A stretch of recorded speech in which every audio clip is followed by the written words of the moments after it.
Halo teman-teman, berjumpa lagi di channel Kasur Film. Semoga kalian selalu sehat dan bahagia. Kali ini Kasur Film akan menceritakan alur sebuah film Squid Game untuk episode 5. Baik, langsung saja kita ke alur cerita filmnya.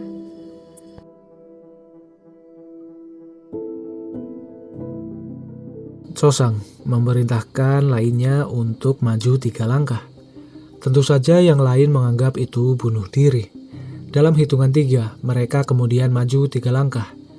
Kelompok lawan terjatuh ke belakang, sementara Seong sudah hampir terjatuh karena satu kaki tak mendapat pijakan. Chosang dan lainnya lalu menarik sekuat tenaga tali itu. Kelompok lawan tak bisa mengendalikan posisinya. Mereka terbawa ke depan menuju batas arena dan kemudian terjatuh. Kelompok Seong pun berhasil menang dengan susah payah.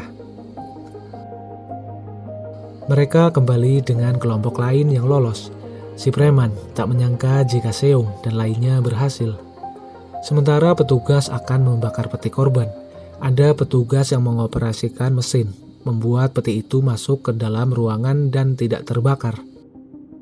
Peti tersebut rupanya sampai di ruangan si dokter dan oknum petugas. Beberapa saat sebelum waktu tidur, Seong dan lainnya membuat pelindung supaya nanti tak diserang oleh kelompok lainnya. Si preman menghampiri Seong, berkata jika ia akan menyerangnya. Namun Seong balik berkata bahwa anggota preman itu bisa saja menyerang anggota kelompoknya sendiri. Si preman pun mulai khawatir jika rekannya menyerangnya. Chosang menyuruh anggotanya untuk bergantian berjaga saat yang lainnya tertidur. Sementara para petugas beristirahat, Hwang Jun menuju ruangan dokter. Chosang dan Ali mendapat giliran berjaga pertama.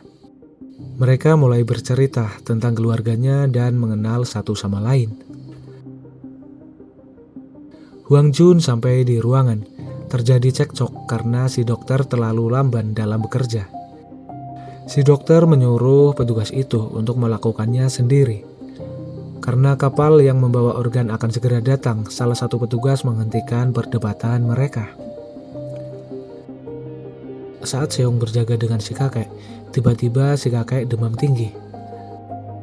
Seong berniat mengompresnya, tapi tidak ada air lagi. Tiba-tiba Kang Sai memberikan air minumnya.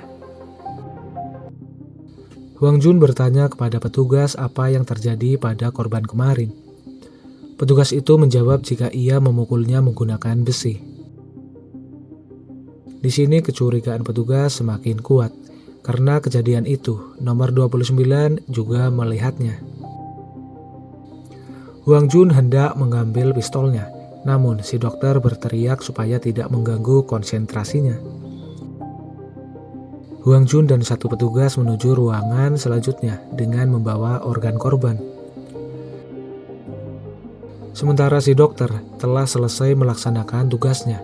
Ia bertanya lagi untuk permainan selanjutnya, namun petugas itu tidak mengetahuinya.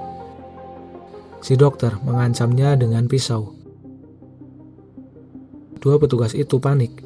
Si dokter masih mengancam untuk mencari tahu permainan apa selanjutnya.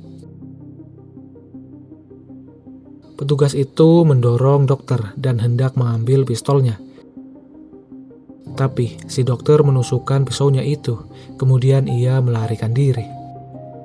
Hwang Jun menyusuri sebuah lorong dan kemudian menuruni tangga yang digunakan VIP untuk melarikan diri jika ada hal buruk terjadi. Hingga sampai di suatu tempat, rupanya petugas di belakangnya mengetahui penyamarannya. Petugas itu menyuruhnya untuk melepaskan topeng.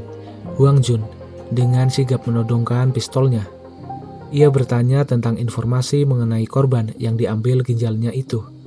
Ia khawatir jika korban tersebut adalah kakaknya. Petugas itu memberitahu jika korban itu seorang wanita, dan ia juga menyuruh Hwang Jun mencari daftar peserta di ruangan frontman. Kemudian Hwang Jun menembak petugas itu. Si dokter sampai di tempat bermain gulali. Petugas mencoba menenangkan si dokter. Ia akan mencari informasi untuk permainan selanjutnya. Karena jika kejadian ini ketahuan, maka mereka akan mati. Petugas itu juga melepaskan topengnya untuk meyakinkan si dokter. Ia mendekatinya saat hendak membunuhnya. Frontman menembak petugas itu karena telah merusak aspek terpenting dalam permainan ini. Si dokter juga harus mati di tempat. Hwang Jun terpaksa menembak pintu masuk ke ruangan Frontman karena terkunci. Frontman mendapati petugas yang terbunuh oleh Hwang Jun. Ia menyuruh petugas untuk mencari pembunuhnya. Frontman mengambil peluru pada petugas yang terbunuh.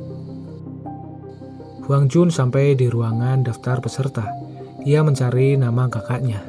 Ia juga mendapati daftar peserta tahun ini, yang dimulai dari peserta nomor 2. Para peserta terbangun karena bunyi alarm, dan petugas melakukan pencarian oknum yang masih belum tertangkap. Si kakek terlihat masih terbaring karena ia sakit sampai kencing di celana. Dan Hwang Jun akhirnya menemukan nama kakaknya itu dalam daftar peserta yang berhasil memenangi semua permainan. Dan episode 5 pun selesai. Terima kasih yang sudah menonton videonya. Sampai berjumpa di video dan episode berikutnya. Saya mohon undur diri. Wassalamualaikum warahmatullahi wabarakatuh.